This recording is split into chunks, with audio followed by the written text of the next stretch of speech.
제가 축구를 좋아해서 일주일에 2번씩 하고 있는데 2년 전쯤 발목을 다쳐서 그때 한의원 치료를 받아서 괜찮아졌나 싶었는데 한의원 가서 침을 맞았다, 치료를 받았다 그렇게 하시는데 치료를 받으면 어쨌든 덜 아파지잖아요. 그래서 저는 저런 치료를 되게 싫어합니다.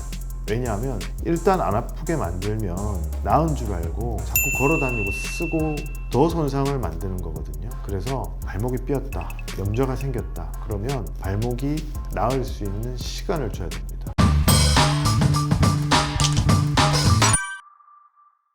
안녕하세요. 리제네스 신경외과 의원 조성윤 원장입니다. 반갑습니다. 오늘은 또 사연을 가지고 왔어요. 같이 한번 보실게요. 안녕하세요 선생님, 37살 남자입니다. 제가 축구를 좋아해서 일주일에 2번씩 하고 있는데 2년 전쯤 발목을 다쳐서 그때 한의원 치료를 받아서 괜찮아졌나 싶었는데 1년 전에 또 똑같은 부위가 아파서 정형외과에 가서 충격파 치료를 받았습니다. 치료할 때 당시는 좋아지는데 아직도 운동만 하면 테이핑을 하지 않고 뛸 수가 없을 만큼 욱신거리고 아픕니다. 병원에 가면 당연히 쉬라는 말밖에 안 해서 안 가고 있는데 이게 혹시 신경 쪽에 문제가 생긴 건 아닐까요? 치료는 계속 받는 게 맞을까요? 사실 되게 흔히 보는 사연이에요. 그리고 꼭 그런 게 아니더라도 계단에서 넘어졌다든지 일상생활 하다가도 발목 접질르는 경우가 종종 있잖아요. 그래서 이런 경우를 발목 염좌라고 합니다. 염좌 기본 원칙은 고정입니다. 고정. 못 쓰게.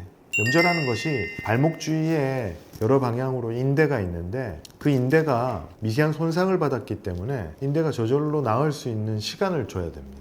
보통 우리가 인대 늘어났다 이런 표현을 쓰잖아요. 완전 거짓말입니다. 인대 늘어났다는 말은 틀린 말이고요. 소심줄만큼 질기다. 또 이 말은 맞는 말이에요. 무슨 말이냐 하면 근육은 늘어날 수 있지만 인대는 늘어날 수 없을 정도로 매우 질기기 때문에 인대가 견딜 수 없는 정도의 강한 힘을 받으면 미세한 손상을 입게 됩니다. 미세한 손상이 아니라 아주 강력한 손상을 입어서 인대가 완전히 찢어졌다. 그러면 이제 수술을 해야 될 거고요. 그렇지 않고 미세한 손상이 있다 그러면 인대가 저절로 나을 수 있는 시간을 줘야 됩니다. 그게 고정하는 거죠. 소위 말하는 깁스. 깁스를 해서 어느 정도 시간을 벌어줘야 되는데 한의원 가서 침을 맞았다, 치료를 받았다 그렇게 하시는데 치료를 받으면 어쨌든 덜 아파지잖아요. 그래서 저는 저런 치료를 되게 싫어합니다. 왜냐하면 일단 안 아프게 만들면 나은 줄 알고 자꾸 걸어다니고 쓰고 더 손상을 만드는 거거든요. 그래서 발목이 삐었다, 염좌가 생겼다 그러면 발목이 나을 수 있는 시간을 줘야 됩니다. 깁스해서 고정하고 먹는 약 먹고 물리치료하고 아주 기본적인 이런 원칙들을 잘 지키고 발목이 충분히 힐링이 된 다음에 깁스를 풀고 일상생활을 하셔야 됩니다. 물론 당연히 그 사이에 축구하시면 안 됩니다. 보니까 일주일에 2번씩 여전히 축구를 하셨던 것 같은데 자, 그렇게 되면 어떻게 되느냐, 인대가 속된 표현을 쓰면 너덜너덜해집니다. 그러면 더 잘 다칩니다.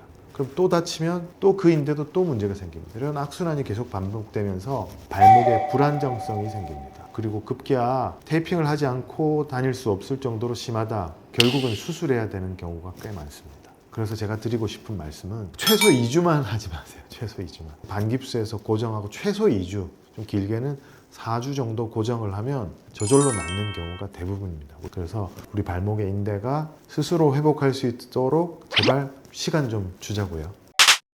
반깁스를 하면 통증도 상당히 좋아지긴 합니다. 근데 그래도 심한 통증이 있고 많이 부어 있을 경우에는 발목에 직접 주사를 놔드립니다. 발목에 주사 치료를 하면 일단 붓기도 빨리 가라앉고 통증도 많이 완화되기 때문에 활동하기가 훨씬 편하실 거예요. 그래도 움직이지 마시고 발목 주위를 잘 고정을 해서 너무 겁먹지 마시고 깁스하는 걸 적극 추천해 드립니다.